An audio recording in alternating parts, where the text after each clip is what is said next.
High, আমি Priyanka another mini blog. আজ হচ্ছে ডে 33। আবার আমি চলে এসেছি আমার বরের হাতে রান্নার ভিডিও নিয়ে। সকালে উঠে ছাদে গেছিলাম গাছগুলোকে জল দিতে। এদিকে ধনেপাতা গাছগুলো হচ্ছে, মেথি গাছও লাগিয়েছে। আর রোজকার মতো সকালবেলা উঠে ফার্স্টে জল আর কদিন ধরে কফি খাওয়া শুরু করেছি। আর এই বডি লোশনটি ইউজ করা শুরু করেছি কিছুদিন ধরে। সাথে ভিভেলের বডি ওয়াশটা তো অনেকদিন ধরেই ইউজ করি। এই বডি লোশনের প্যাকটা কেটে দেখছি এতটা বডি লোশন নিচে পড়ে আছে। তারপরে খাওয়া দাওয়া করে নিলাম আর এখানে বিছানাটাও গুছিয়ে নিয়েছি। কারেন্ট চলে যাচ্ছে আজকে বারবার, জানি না কেন। দুপুরে পালং শাক, পেঁয়াজ কলি ভাজা আর ডিম করেছিলাম। রাত্রেবেলা আমার আবার মাংস নিয়ে এসেছে, বলছে রান্না করো, মানে তুমি করো তোমার রান্না। তারপরে আবার সবকিছু জোগাড় করে দিলাম। আর এখানে উনি এখন খুন্তি নাড়াচ্ছে, সাথে হবে রুটি।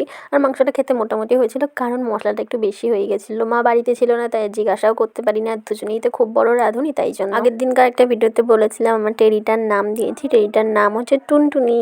নামটা কেমন হয়েছে অবশ্যই কমেন্টে জানিও। আর এই যে চিকেনটা কষানো দেখেই বোঝা যাচ্ছে চিকেনটা ভালো হয়নি। ওই মোটামুটি হয়েছিল। আর এটা ছিল রাতের ডিনার।